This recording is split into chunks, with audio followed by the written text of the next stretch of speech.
Hello दोस्तों, आपका स्वागत है हमारे चैनल जहां पर आज आपको एक नई डिक्टेशन 80 शब्द प्रति मिनट के हिसाब से मिलेगी। दोस्तों, आप मेरे चैनल को ज़्यादा से ज़्यादा लाइक करें, सब्सक्राइब करें और शेयर करें। तो चलो दोस्तों, ज़्यादा समय न लेते हुए शुरू करते हैं। 80 शब्द प्रति मिनट के हिसाब से एक नई डिक्टेशन 5 सेकंड बाद। भारतीय संस्कृति में सोना पावन है, पवित्र है, शुभ है, शगुन है, मंगल है। एक ऐसा सर्वोच्च विशेषण है जिसके बाद कोई विशेषण काम का नहीं। अगर किसी की तारीफ 5 शब्दों में करनी हो तो कह दीजिए, ये आदमी तो सोना है। बस सोना सिर्फ संपत्ति नहीं, भावना है, संतुष्टि है, संबल है। सोना देवताओं के काल से आज तक ही शुभ रहा है, आकर्षित करता रहा है, धाक और साख का द्योतक रहा है। इतना चिरस्थायी मूल्य, महत्व और चाहत इस धातु को विशिष्ट बनाती है। अब बात आती है कि सोने में निवेश कितना विशेष है। मेरी राय में सोने में निवेश आपको दौलतमंद बनाता है, सिर्फ धनवान नहीं। बाकी निवेश आपको कमा के देते हैं। सोना आपका साथ देता है। बाकी निवेशों से हमारा भावनात्मक लगाव नहीं होता है, क्योंकि निवेश कई बार सव्य मुसीबत में फंस जाते हैं और साथ में हम भी। इसलिए अन्य निवेशों का भाव बढ़ते ही हम मुनाफे के लिए उन्हें बेच देते हैं। पर इसके विपरीत आज सोना 50,000 पार है, फिर भी हम अपना सोना बेचना नहीं चाहते। हमारी यही भावना इसका बाजार मूल्य थामे हुए है। ये भावना हमारा संस्कार है। सोना मानव जाति का संबल बन मुसीबतों से निकालता आया है। भारतीयों के लिए सोने में निवेश घर में लक्ष्मी का आगमन है। इसलिए सोना खरीदते समय बाजार विश्लेषण नहीं, चौघड़िया देखा जाता है। सोना जब चाहे तब खरीद सकते हैं, जब चाहे बेच सकते हैं। सोना बेचने के लिए खरीदार नहीं ढूंढना होता। सोने बेचने खरीदने में मोल भाव नहीं करना होता।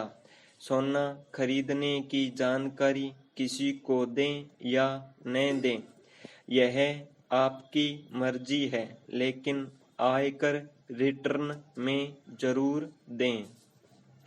क्या ये जरूरी है कि सारे निवेश सिर्फ आय कमाने के लिए हो?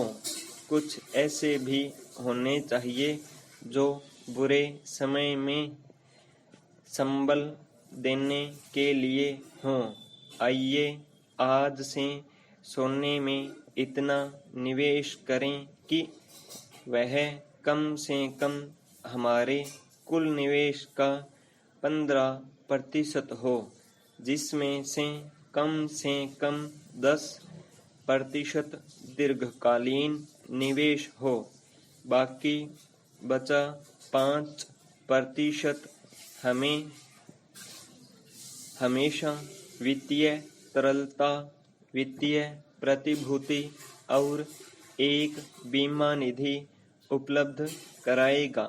यकीन मानिए, सोना हमें सदैव सुरक्षा, लाभ, तरलता और सामर्थ्य सब दे सकता है जो किसी और निवेश में उपलब्ध नहीं। आइए सोने के नाम कर कुछ पूंजी बना लें। देश में 34 साल बाद नई शिक्षा नीति की घोषणा हुई है।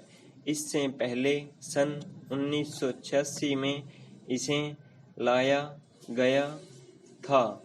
हालांकि कुछ संशोधनों के साथ 1992 में सुधार किए गए।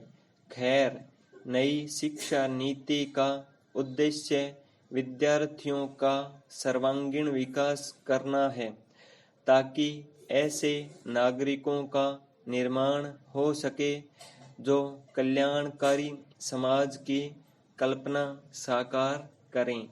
देश में पहली बार शिक्षा नीति 1968 में लाई गई थी। नई शिक्षा नीति पर बात करने के साथ इस वक्त जरूरी है कि शिक्षा के अधिकार अधिनियम पर बात करना भी जरूरी है। शिक्षा का अधिकार अधिनियम 2009 के माध्यम से 6 से 14 वर्ष के बच्चों के शिक्षा के अधिकार की सुरक्षा की गई।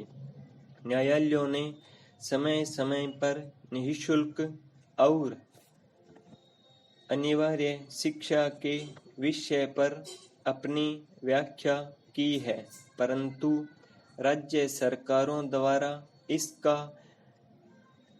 क्रियान्वयन अभी भी बेहतर तरीके से किया जाना बाकी है। नई शिक्षा नीति भी प्राइवेट स्कूलों द्वारा ली जाने वाली मनमानी फीस पर नियंत्रण के मामले में मौन है, जिससे बच्चों को अनुच्छेद 21 के तहत मिलने वाला लाभ प्रभावित होता है। भारत के नियंत्रक और महालेखा परीक्षक ने निःशुल्क एवं अनिवार्य शिक्षा के अधिकार से संबंधित ऑडिट रिपोर्ट 21 जुलाई 2017 को जारी की, जिसमें कहा था कि राज्य सरकारें काफी फंड रिटेन करके रखी हुई थी, जो कि एक कमजोर वित्तीय नियंत्रण को दर्शाता है। यहाँ पाया गया कि 35 राज्य और केंद्र शासित प्रदेश 6 साल में 12,259 करोड़ रुपए से 17,282 करोड़ रुपए खर्च ही नहीं कर पाए। इसके अतिरिक्त शिक्षा के अधिकार अधिनियम 2009 के प्रावधानों का पालन ही नहीं किया जा रहा, जैसे प्राथमिक शिक्षा के लिए योग्य बच्चों की संख्या का रिकॉर्ड, 14 साल से ऊपर के बच्चों को भी प्रावधानों के विरुद्ध प्राथमिक कक्षाओं में रखना, बिना मान्यता के विद्यालय चलाना, शिक्षकों और छात्रों का अनुपात बराबर न होना और शिक्षकों को गैर शैक्षणिक कार्यों के लिए लगाना, यह वे बिंदु हैं जिनमें विचार करने की जरूरत है। नई शिक्षा नीति में कुछ कमियां भी हैं, जैसे कि ज्ञान और योग्यता में अंतर और रोजगार तथा नौकरियों का उपलब्ध होना। तकनीकी शिक्षा में, विज्ञान में और इंटरनेट संबंधी विषयों में तो अंग्रेजी का बोलबाला है। ऐसी दशा में यदि हमारा फोकस हिंदी मातृभाषा एवं क्षेत्रीय भाषा में रहेगा तो रोजगार की कमी आएगी और हम काफ़ी पिछड़ जाएंगे। इसके अलावा आपने जीडीपी का 6% शिक्षा पर खर्च करना तय किया है, जो कि एक कोरी कल्पना प्रतीत होती है। पाई स्टॉक।